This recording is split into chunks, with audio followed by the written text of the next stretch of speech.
Y arrancamos entonces con la última clase del curso prefinal eterno que armamos con viento abajo.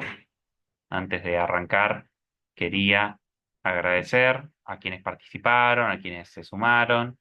Espero que les hayan servido las clases, que cumplan sus expectativas y que los ayude a estar más preparados para el examen final. Me hubiese gustado hacer capaz alguna clase de integración o algo de algunos ejercicios prácticos o tips para el final, capaz que los vamos haciendo de cara a la segunda mesa de diciembre. Y cierro con esto que siempre comentamos, del por qué hacemos este tipo de actividades.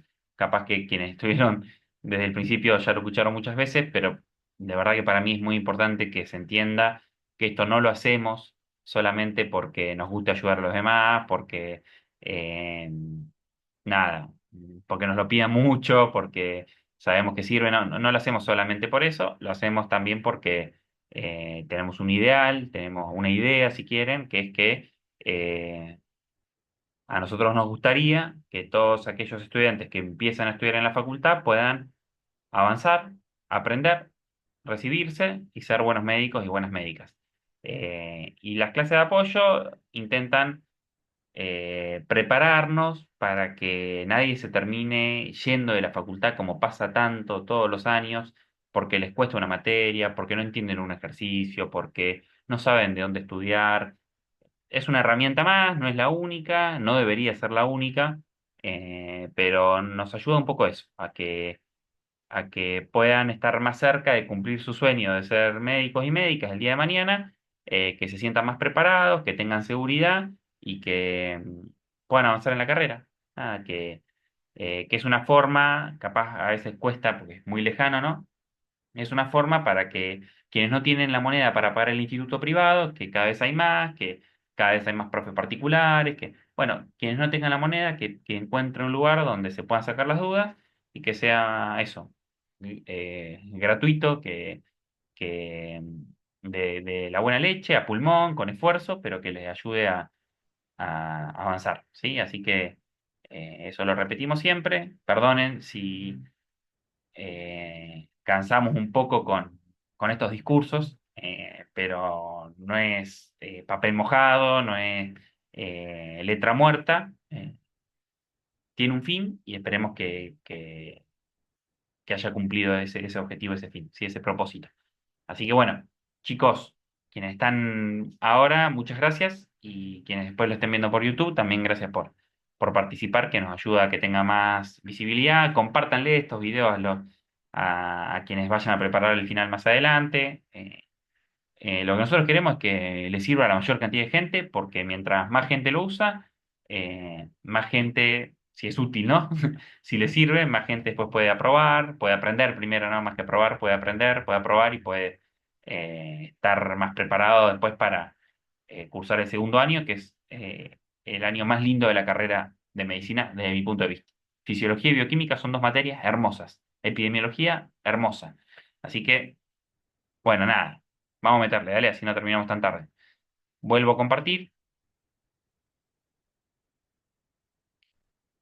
Esperen que guardo la imagen esta. Denme un segundito. No sé, ¿les gusta lo que planteamos? ¿Que están de acuerdo con lo que decimos?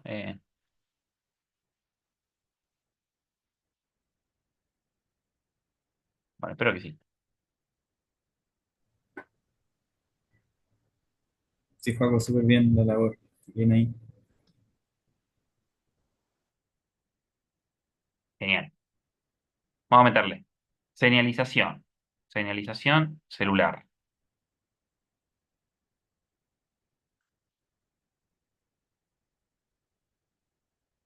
Este tema es muy importante.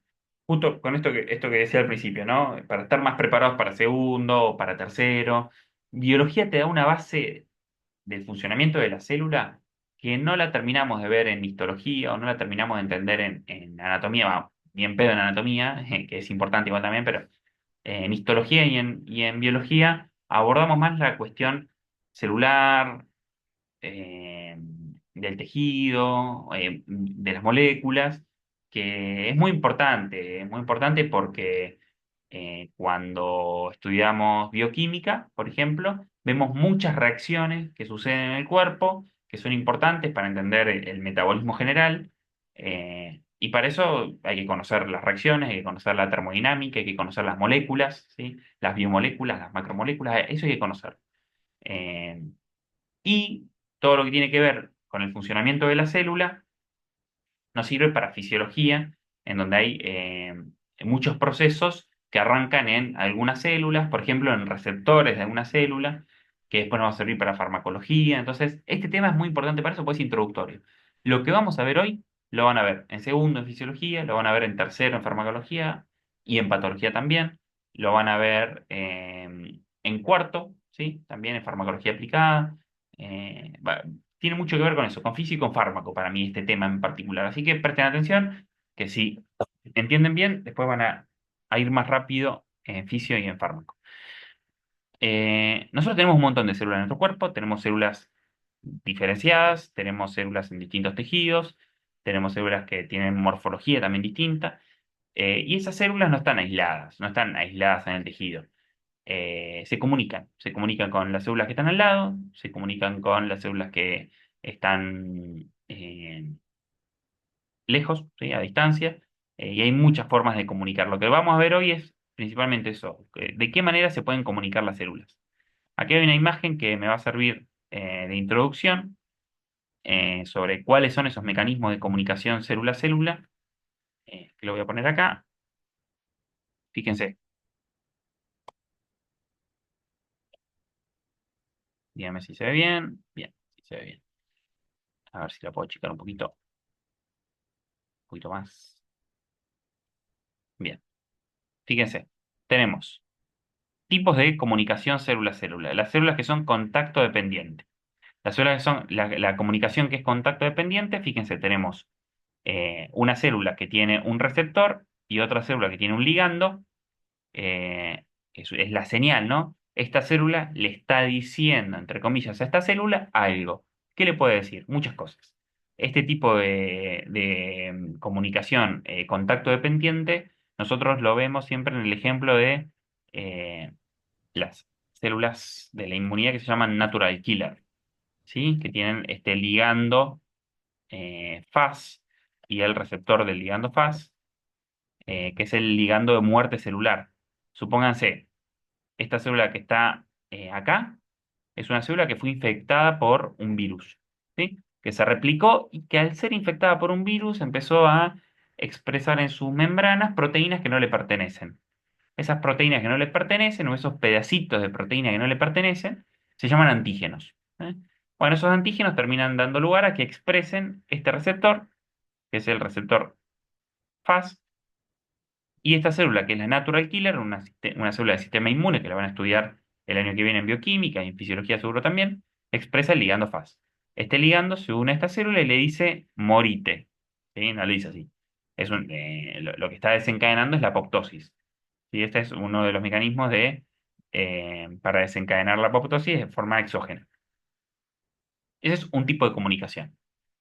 Después tenemos otra comunicación que es la paracrina, que es una célula le manda una señal a otras células para que desarrollen una respuesta. Supónganse, esto en el sistema entero endocrino del sistema digestivo, tenemos muchas células. ¿Vieron la célula G que le dicen a la célula? Bueno, no me acuerdo mucho. Célula G, no voy a poner ese ejemplo porque no me acuerdo, pero no importa. Comimos un sándwich de milanesa, se produjo una distensión del estómago, esa distensión del estómago desencadena que las células G, por ejemplo, secreten gastrina y la gastrina estimula a que las células, ¿cómo se llaman? Las células parietales secreten ácido gástrico, o sea, ácido clorhídrico. Bien, eso es un sistema de comunicación paracrina. En general se caracteriza porque es una célula que le da un mensaje a otras células distintas, ¿sí? Diferentes. En la comunicación, esta es la paracrina, ¿sí? Esta es la paracrina. Fíjense, se libera un ligando que se une a un receptor. En la comunicación autocrina, que no aparece en este cuadrito, que lo voy a poner acá, esperen que borro esto que me quedó recolgado. En la comunicación autocrina, que es similar, en general Hay una célula que libera una señal, una célula libera una señal, una célula libera una señal que es captada, o sea, esta célula liberó este ligando, ¿sí? Y este ligando, la misma célula que lo liberó tiene receptores para ese ligando, ¿sí? Y eso desencadena una respuesta. Es raro, es como, che, ¿por qué no encontrar un mecanismo más fácil para darte un mensaje a vos misma? Bueno, uno hace analogías entre la comunicación humana y la comunicación entre las células forzadamente. La verdad que a la célula le cuesta mucho a veces dar una respuesta. Una forma es libera un ligando que se une a sus propios receptores y esos receptores desencadenan una respuesta hacia el interior de la célula. Pero además, este tipo de comunicación autócrina permite que otra célula que es parecida a esta, ¿sí? Que es de la misma especie, vamos a decir, del mismo tipo, también encuentre beneficios al asociarse con el ligando que liberó esta. ¿Se entiende? O sea, esta célula liberó este ligando, pero también liberó otro ligando que se unió a una célula vecina, ¿sí? Y ese ligando se unió al receptor y desencadenó la misma respuesta que se desencadenó en esta célula, en esta primera célula, la misma que liberó el ligando. Bueno, ese mecanismo es autócrino, eso es una comunicación de tipo autócrina. ¿Y por qué? No es que en la autócrina el receptor lo tiene en la misma célula, sí, pero también sirve para que la célula se relacione con células vecinas que son del mismo tipo, ¿sí? Imagínense muchos enterocitos, ¿sí? Que desencadenan la misma respuesta. Es un efecto para potenciar la respuesta, ¿sí? Después este también va a liberar otro, que se van a unir a este también, pero son células de la misma especie. ¿Se entendió eso, chicos? Sí, ¿Están ahí o ya se fueron todos? sí se entiende. Bien. Después tenemos esta comunicación que es la sináptica, que es la típica de las neuronas. Una neurona que está, supónganse, en la médula espinal, en la región lumbar, tiene su cuerpo en la sustancia gris, en el asta posteriores, creo que posterior, de la médula espinal, de la sustancia gris de la médula espinal, digo bien. Eh, el cuerpo está ahí y después el axón llega, por ejemplo, a los gemelos, ¿sí? Al músculo gemelo. Entonces, fíjense el tamaño de esa neurona. Es una neurona que tiene capaz medio metro o un poquito más también, ¿sí? ¿Qué pasa? La neurona le dice al músculo, entre comillas, contraete. ¿Cómo hace para decirles? Bueno, se liberan en la terminal sináptica unas vesículas que tienen acetilcolina, que es el neurotransmisor, que se une a la célula del músculo y eso desencadena la entrada de sodio, la entrada de calcio al interior del músculo y eso permite la contracción, ¿sí? Esa es una comunicación que es sináptica, que es propia de las neuronas. Y por último tenemos esta comunicación que es la endocrina, que es para que células que están a distancia se comuniquen, pero no de manera directa o tan cercana como ocurre con la comunicación sináptica. El ejemplo típico es el de la insulina. Las células beta del páncreas, que sería esta de acá, libera una hormona, que puede ser la insulina, que llega al torrente sanguíneo, y después las células, por ejemplo, de los músculos o las células de los hepatocitos, tienen receptores de la insulina que se unen a la insulina y desencadenan una respuesta. Fíjense, el páncreas y el hígado no están tan lejos, pero la comunicación es a través de la sangre, ¿sí? O la insulina con el músculo macetero, ¿sí? Está a distancia, bueno, no importa, ¿sí? La insulina alcanza los receptores de la célula muscular y también desencadena una respuesta. ¿Se entendió esta introducción general de los tipos de comunicación? Perfecto. Sí, sí, Bueno, genial.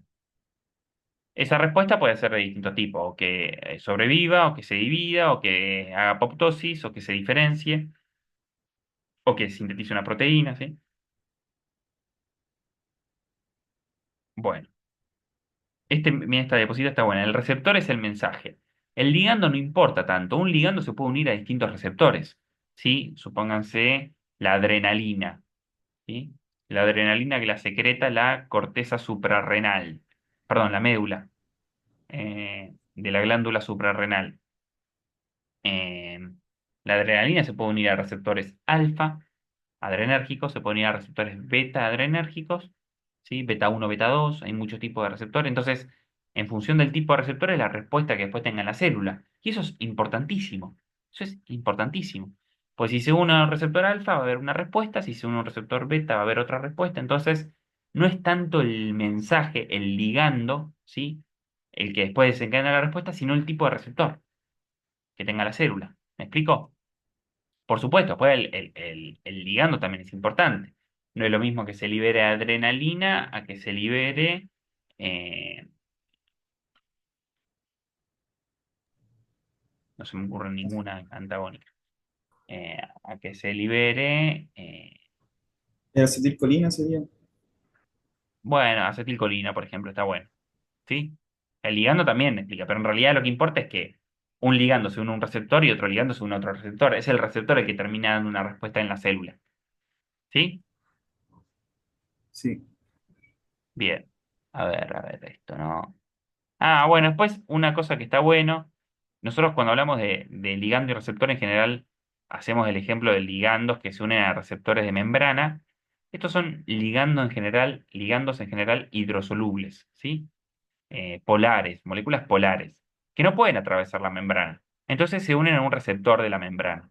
Pero también tenemos algunas hormonas, mediadores, ligandos que son liposolubles, hidrofóbicos, ¿sí? No polares, cuyo receptor en general está al interior de la célula. Supónganse el cortisol, ¿sí? Cortisol lo libera la corteza suprarrenal, de la glándula suprarrenal, y el ligando se suele encontrar en el interior de la célula, o las hormonas sexuales, ¿sí? La testosterona, los estrógenos, los ligandos están en el interior de la célula, ¿sí? Sí. Bueno, hay muchos tipos de receptores. Acá les pongo esta imagen que está buena para que los veamos. Para todo esto es bien introductorio, ¿no? Pero fíjense, tenemos receptores que están unidos a canales. Fíjense, tenemos este receptor que cuando se une a un ligando, que sería este de acá, se abre el canal. Ese es el caso, por ejemplo, de la acetilcolina, ¿sí? La acetilcolina se une eh, a canales de calcio, me parece, o de sodio, no me acuerdo, que facilita la apertura del canal, ¿sí? Y entra el calcio, ¿sí? Eh, Hay ligandos que se unen a receptores acoplados a proteína G, que vamos a ver. Eh, Tenemos tres tipos de proteína G que las vamos a explicar ahora, que es la GS, la GQ y la GI. Sí, los distintos tipos de proteína G van a desencadenar respuestas distintas, en algunos casos antagónicas. Después tenemos, bueno, receptores ligados a enzimas, ¿sí? Que fíjense, se une la señal al receptor, acá está inactivado, pero cuando se une el ligando al receptor, el mismo receptor tiene capacidad catalítica. Este es el ejemplo del receptor de la insulina, por ejemplo, ¿sí? Acá hay otro ejemplo igual, ¿sí? A ver si hay más receptores que me estoy olvidando. No, está bien. Esos.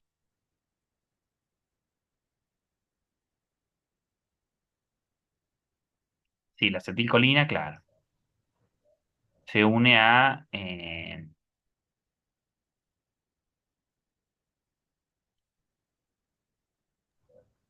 claro, la acetilcolina está ligada a canales de sodio, ¿sí? La unión del ligando al receptor de la acetilcolina genera la apertura de un canal de sodio, que es el mismo receptor, y eso genera una despolarización en la membrana, después lo van a estudiar el año que viene eso bien, y con entrada de calcio. Esto que estoy diciendo de la acetilcolina, los receptores, no se lo van a preguntar, ¿eh? Es más un ejemplo para que conozcan después. Vamos a ver estos receptores que sí es importante que los conozcan bien, que son los receptores ligados a la proteína G, esta GSGQ que les decía. Mira, voy a usar esta imagen del teórico, que está buenísima. Tenemos el receptor, este es el receptor acoplado a la proteína G, que es un receptor que se caracteriza por tener 7 regiones hidrofóbicas que son regiones transmembranas. Es una proteína multipaso, integral, ¿sí? Cuando se une, fíjense, acá tenemos la proteína G que está inactiva, ¿sí? La proteína G tiene tres subunidades, alfa, beta y gamma. La subunidad alfa está unida a GDP cuando está inactiva. Cuando el ligando, la señal, se une al receptor acoplado a proteína G, el receptor interactúa con la proteína G y lo que genera es, fíjense, un intercambio de GDP por GTP. ¿Ven? El GDP sale, el GTP entra. Y esa entrada del GTP activa a una enzima. ¿Sí? Activa a una enzima. A ver si hay algo un poco más específico. Acá, esto quería, miren. ¿Sí? Esa secuencia se repite en todos los tipos de proteína G. Se une la señal al receptor, el receptor interacciona con la proteína G que favorece el intercambio de GDP por GTP. Cuando la subunidad alfa tiene GTP, se separa de beta gamma y la subunidad alfa estimula distintas enzimas, ¿sí? Fíjense este ejemplo. Esto sería una proteína GS. Se une la señal a la proteína G, se une la señal al receptor acoplado a proteína G, eso desencadena la activación de la subunidad alfa, y la subunidad alfa, fíjense, va a activar a la adenilato ciclasa. La adenilato ciclasa es una enzima de la membrana que convierte el ATP en AMP cíclico. El AMP cíclico se va a relacionar con la pKa y va a activar a la pKa. La pKa es una proteína quinasa A que, entre otras cosas, fosforila canales y estimula la permeabilidad de esos canales. ¿Sí? Imagínense en el intestino, esta proteína pKa, lo que va a hacer es estimular la apertura de unos canales de cloruro que están en la membrana. ¿Y por qué es importante eso? Y porque estos canales de cloruro en la membrana, bueno, estos canales de cloruro en la membrana van a ocasionar que en el intestino salga cloro a la luz intestinal, ¿sí? Gracias a la apertura de estos canales promovida por la APK. Sale cloro a la luz intestinal. Y el cloro en la luz intestinal puede ocasionar distintas cosas. Si es un poco de cloro, un poco de cloro en la luz intestinal no pasa nada. Pero ¿qué pasa? Si esto no se inactiva, la salida de mucho cloro a la luz intestinal y de otros iones, genera efecto osmótico, ¿no? Que arrastre agua. Si hay muchos iones en la luz intestinal, se arrastra mucha agua. Si hay mucha agua que no se puede absorber en el intestino, tenemos diarrea, ¿no? Bueno, eso es lo que ocurre en el caso de la toxina colérica, ¿sí? La toxina colérica, que es la toxina que genera el Vibrio cholerae, que es la bacteria que da la enfermedad, lo que hace es, la toxina colérica se une a la subunidad alfa, ¿sí? Se une a la subunidad alfa de la proteína G e impide que se hidrolice el GTP. Las proteínas G tienen, así como tiene un mecanismo de activación, se une el ligando, se intercambia el GDP por GTP, la proteína G tiene ella misma un mecanismo de inactivación. ¿Cuál es ese mecanismo de inactivación? Bueno, la hidrólisis del GTP. La subunidad alfa puede hidrolizar el GTP, que queda como GDP, y cuando la subunidad alfa tiene GDP, se vuelve a unir a la subunidad beta gamma y queda inactiva, queda así como vemos acá. ¿Sí? La subunidad alfa entonces tiene un mecanismo de hidrólisis de GTP que da lugar a su inactivación, y la inactivación permite la unión con la beta gamma. ¿Sí? La toxina colérica le quita esa capacidad GTPasa a la subunidad alfa de la proteína GS. Entonces, ¿qué ocurre? Nunca se inactiva este ciclo. Esta subunidad alfa está permanentemente estimulando la enilatociclasa, que no para de generar AMP cíclico, y el AMP cíclico estimula permanentemente a la pKa, y la pKa estimula permanentemente a los canales de cloruro. Ahí es cuando se produce la diarrea. ¿Se entiende este mecanismo, chicos? Sí, sí. Bien. Eso está bueno que lo sepan bien, ¿sí? ¿Qué es? Una pregunta de final. ¿Qué es el AMP cíclico? Un segundo mensajero. Bien. Usted podría decir, el AMP cíclico, te puedo decir un montón de cosas del AMP cíclico. Es un nucleótido de adenina que presenta un solo fosfato, pero ese fosfato se relaciona tanto con el carbono 5 como con el carbono 3 de la molécula de ribosa. Bien, y el docente los mira diciendo bien, muy bien, se nota que ha estudiado mucho, muy bien. Pero ¿qué es el AMP cíclico? Y usted dice, bueno, ya le dije, es un nucleótido, ¿no? Es un monómero, una molécula sencilla, una molécula, eh, como le decía, de la familia de los nucleótidos, cuya que está formado por una base nitrogenada, por un fosfato y por un azúcar que es la ribosa, que bueno, dice, sí, está bien, se nota que sabe las características moleculares del AMP cíclico, pero ¿qué es el AMP cíclico? Y dan vuelta y tienen que decir lo que dijo su compañero. El AMP cíclico es un segundo mensajero, es un segundo mensajero. El primer mensajero, la primera señal sería este, el ligando que se une al receptor, y después el AMP cíclico es el que, fíjense, una anilato ciclasa permite la generación de mucho AMP cíclico. Es como los segundos mensajeros se caracterizan por potenciar la señal. Un ligando se une a un receptor, ese receptor estimula a una anilato ciclasa, pero la anilato ciclasa genera mucho AMP cíclico. Y mucho AMP cíclico me permite estimular a muchas pK. ¿Sí? ¿Se entiende, chicos, el concepto? Sí, sí. Es amplificador. Es un amplificador, muy bien.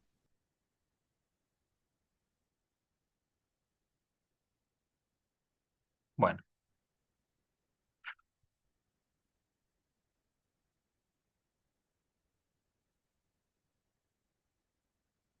Bueno, después hay otro tipo de proteína. Esto que vimos nosotros es proteína GS. Lo que vimos nosotros es GS, ¿sí?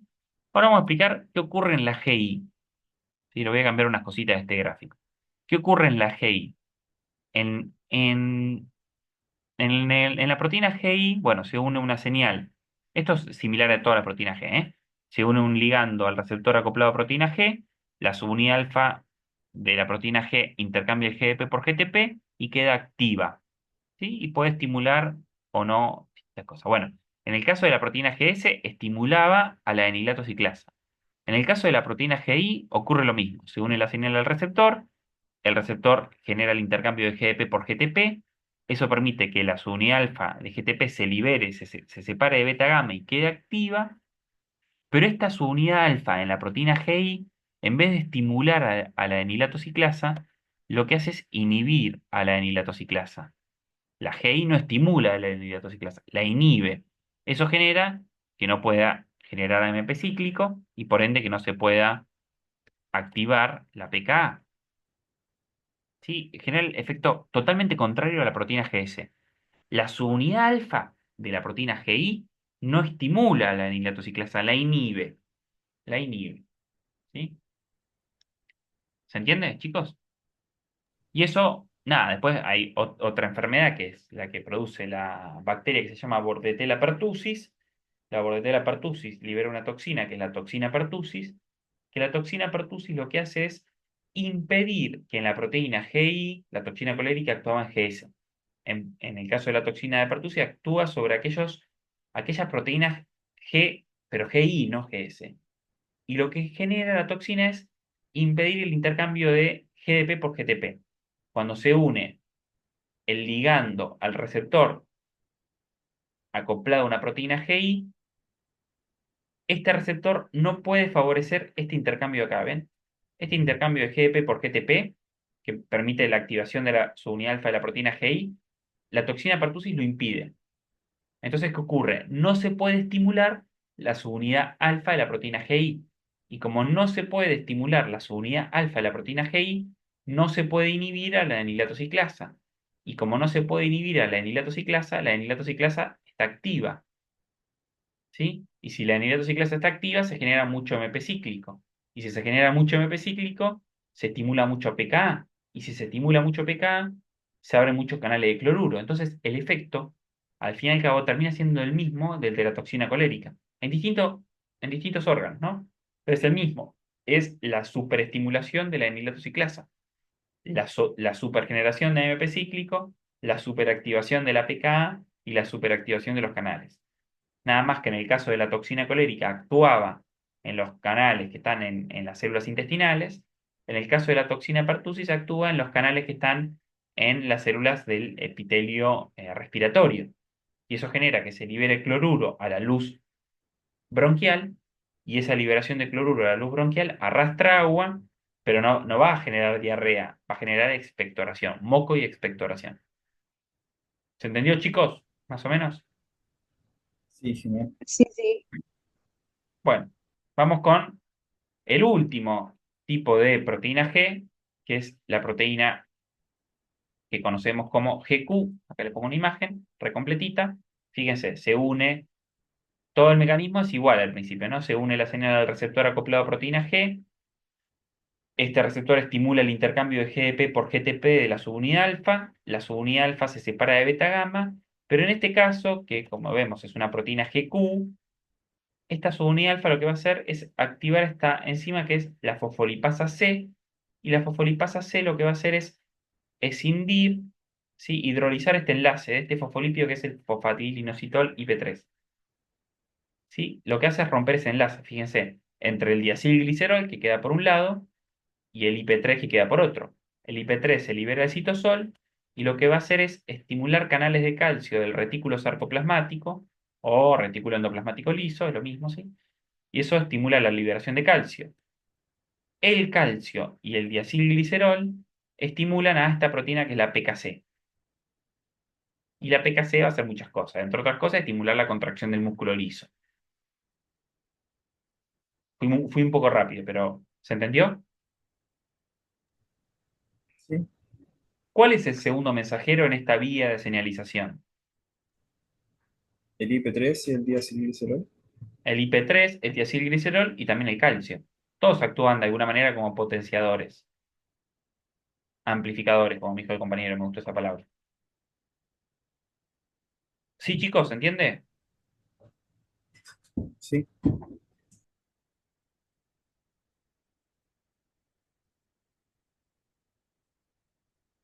Bueno, a ver si tengo alguna cosita más para darles de esto.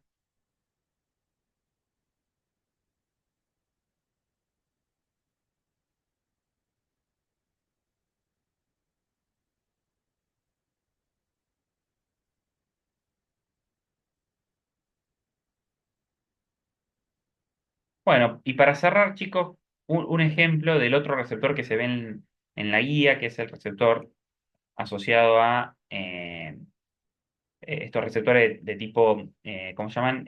Con capacidad catalítica intrínseca, ¿sí? Se une el ligando a este receptor, este es el caso típico de la insulina, ¿sí? Se une el ligando a este receptor, la insulina se une a este receptor, la insulina, y este receptor tiene capacidad catalítica intrínseca. ¿Y qué va a hacer el receptor? Va a autofosforilarse. Se autofosforila, ¿sí? Fosforila residuos de tirosina, y los residuos de tirosina van a traer a distintos componentes. Uno de ellos es este de acá, el IRS. Esto es muy fino, pero el IRS que también se ve fosforilado, y esto desencadena una respuesta de distinto tipo. Va a dar lugar, por ejemplo, a la activación de la vía de las MAP quinasas, que recuerden que lo que actúa a nivel genético estimula la expresión de genes, va a estimular la liberación o la expresión de los GLUT4 en la membrana plasmática, eso favorece la absorción de glucosa por la célula. Eh, bueno, nada, ya es mucho, pero es un ejemplo de receptores de tipo con capacidad catalítica intrínseca. Bueno, chicos, la clase fue bastante rápida porque son eso, le hice un poco ligera, perdón, pero si no se iba a hacer muy largo, estoy muy cansado también. Chicos, me dicen dos palabritas si les gustó el curso, si les sirvió, si se sienten preparados, si están conformes. Sí, súper bueno, Paco. Ya estoy viendo los videos por YouTube porque estoy preparando para preparar el final de bioquímica que todavía debo el de biología. Bueno, Así que bien, estoy en modo express. bien, qué bueno. ¿Qué onda, Joaco? La verdad que también muchas gracias por todo. También estoy en la misma bioquímica el año que viene, así que biología segunda fecha full. Igual acá también segunda fecha full para bioquímica el año que viene. Buenísimo. Chicos, gracias por la buena onda. Cerramos acá. Seguramente para... ¿Rinden mañana ustedes? Sí, eso. Segunda Sí, fecha. yo rindo mañana.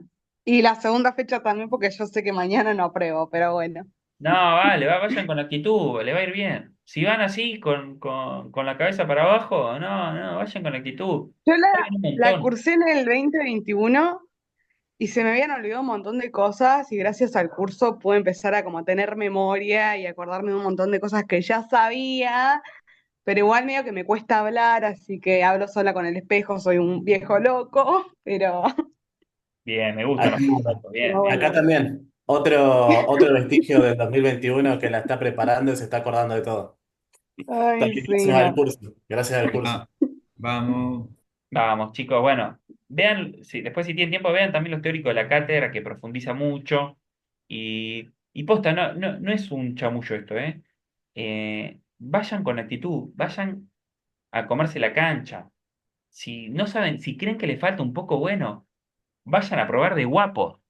Intenten saber, obvio, pero si no saben tanto un tema, que parezca que saben, chicos, ¿sí? No sean pecho fríos, vayan con actitud ganadora. Yo voy a probar, voy a probar. Y si me preguntan algo que no sé, voy a decir lo que sé y voy a intentar que me haga otra pregunta. Y bueno, y si después desaprueban, tampoco para tanto, pero que no lo desaprueben porque fueron regalados, ¿entiendes? Porque fueron con ganas de desaprobar. Vayan con ganas de probar, vayan con actitud, ¿sí? Van a tener un poquito de nervios, van a estar un poco, pero eso, téngase fe, ¿sí? Prométanme eso. Dale. Después me cuentan. La Si me fe es lo escriben último que Juaco, se me dicen pierde. que Juaco me sirvió o me mandan un mensajito. A mí me pone muy contento cuando sirven las cosas que hacemos, ¿sí? Así que, bueno, nada, un abrazo a todos. Lo mejor. Dale, muchas Muchas gracias. gracias, Por venir. Paco. Nos vemos. Cuídate. Nos Chau, chau. vemos.